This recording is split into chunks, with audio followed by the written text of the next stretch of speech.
Hello friends, नमस्कार। स्वागत है आप सभी का आपके अपने यूट्यूब चैनल लक्ष्य द गोल एकेडमी में।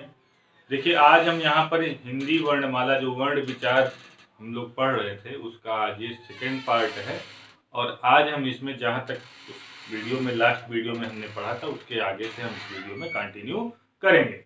देखिए, वहाँ पर हमने स्वर को देखा था, स्वरों के भेद को देखा था और उसके आगे कुछ चीज़ें जो स्वर के चैप्टर में जो छूट जाती है उनको हम आज यहाँ पर कर लेंगे। देखिए, सबसे बड़ी चीज वहां पर जो छूटी हुई थी, जो एक बात हमने छोड़ दिया था, वह था अयोगवाह। तो आइए अयोगवाह पर चर्चा कर लेते हैं और अयोगवाह से किस प्रकार के प्रश्न पूछे जाते हैं उस पर हम चर्चा कर लेते हैं। चलिए देखिए, अयोगवाह।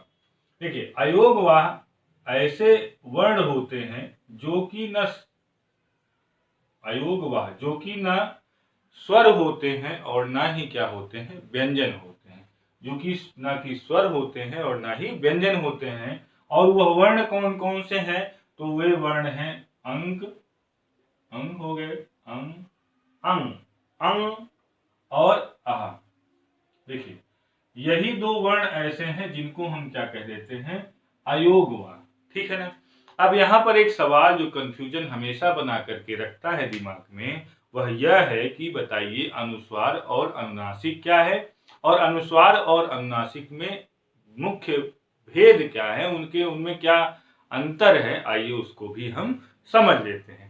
तो पहले हम देखते हैं अनुस्वार, एक तरफ लिख लेते हैं अनुस्वार और दूसरी तरफ लिख लेते हैं अनुनासिक। अब देखते हैं इनमें क्या अनुनासिक, इनमें क्या अंतर है। आइए देख लेते हैं। पहला अंतर जो है वह चिन्ह को लेकर के है। तो आइए पहले इनको पहचान करते हैं कि कौन से चिन्ह इसमें लगाए जाते हैं। तो जो अनुस्वार होता है, जो अनुस्वार होता है उसका चिन्ह कुछ इस तरीके का होता है। ठीक है। और जो अनुनासिक होता है उसका चिन्ह कुछ इस प्रकार का होता है, ये। ठीक है। इन्हें हम अगर नाम से देखें तो हमें समझ में आता है कि अनु, अनु मतलब होता है बाद में स्वर, स्वर का मतलब बाद में स्वर आएगा। ठीक है ना। अनुनासिक मतलब, अनु मतलब बाद में और नासिक का मतलब नासिका, नाक का प्रयोग होगा। इसमें बाद में स्वर आएगा, इसमें बाद में नासिका आएगी। ठीक है ना।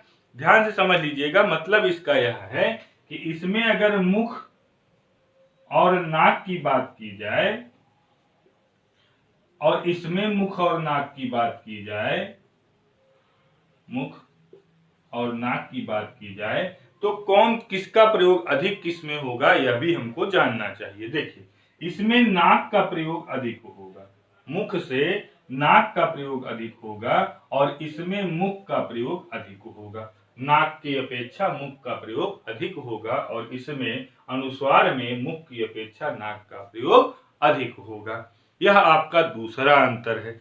तीसरा अंतर जो है, अनुस्वार का प्रयोग हमेशा तत्सम शब्दों में किया जाता है। किसमें किया जाता है? तत्सम शब्दों में। और इसका अनुनासिक का प्रयोग तद्भव शब्द। इससे जो प्रश्न आए हैं यूपी टेट में, हम अभी आपको बताते हैं।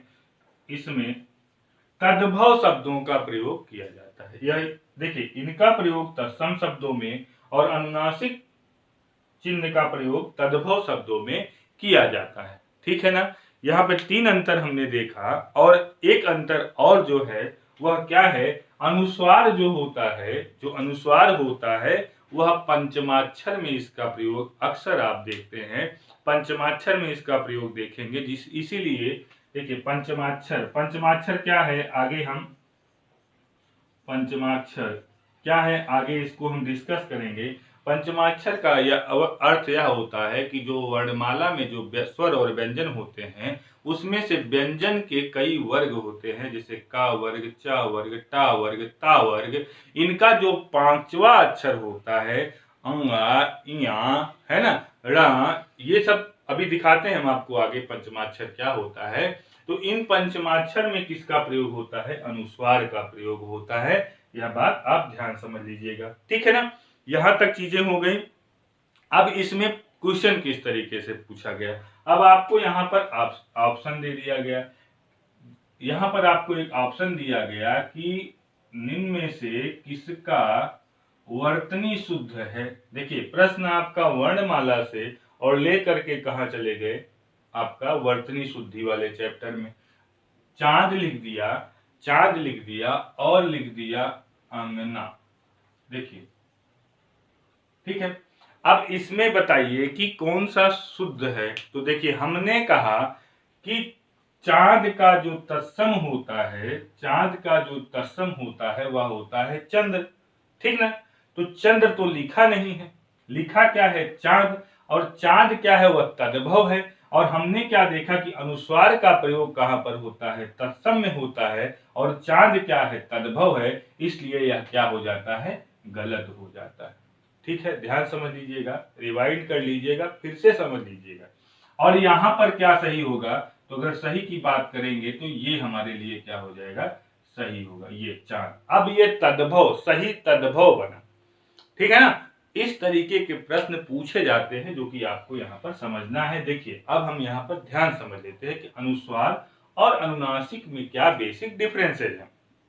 पहला अंतर क्या है, देखिए पहला अंतर यह है इसके चिन्ह को लेकर के, इसके चिन्ह को लेकर के हम देखेंगे तो इसके चिन्ह में पहला अंतर यह है कि इसका चिन्ह इस प्रकार का होता है और इसका चिन्ह इस प्रकार का होता है। इसे हम चंद्र बिंदु भी बोलते हैं, क्या बोलते हैं, चंद्र बिंदु भी बोलते हैं, याद रखिएगा, ठीक है ना।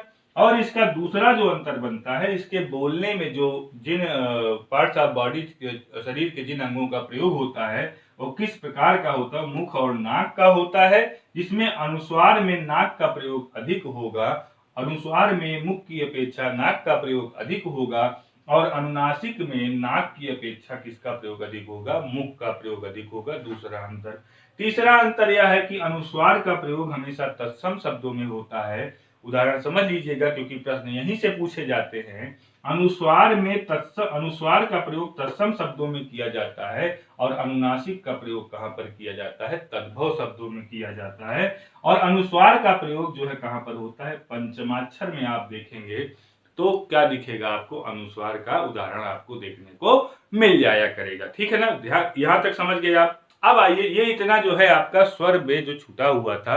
अब आइए देखते हैं व्यंजन को समझते हैं। व्यंजन क्या है, देखिए व्यंजन को समझने से पहले हम यह समझ लें कि हमने कितना अभी तक देख लिया। तो अगर हम बात करें कितना हमने अभी तक पढ़ लिया, तो हमने देखा कि हम पहले वर्णमाला को समझे कि वर्णमाला क्या होती है, फिर हमने देखा कि वर्णमाला के भेद क्या हैं, उसको हमने समझा। फिर हमने देखा कि स्वर और व्यंजन होते हैं। फिर हमने देखा कि स्वर के भेद कितने हैं, ठीक है, स्वर के भेद कितने हैं उनको हमने देखा, उनके प्रकारों को समझा, उनको अलग अलग हमने बांटा। और आज हमने यह देखा कि अयोगवाह क्या होता है, और अयोगवाह के जो दो प्रकार हमने देखा, अंग और आह। फिर उसके बाद हमने देखा कि अनुनासिक, अनुस्वार और अनुनासिक में क्या अंतर होता है, उसको हमने समझ लिया, ठीक है।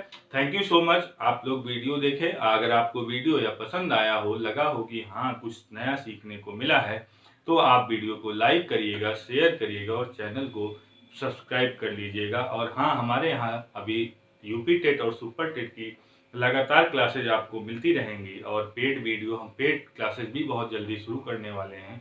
पेड वीडियो के लिए, पेड क्लासेज के लिए अगर आपको ज़रूरत है तो आप नीचे दिए गए डिस्क्रिप्शन बॉक्स में संपर्क करने का प्रयास करें। Thank you so much.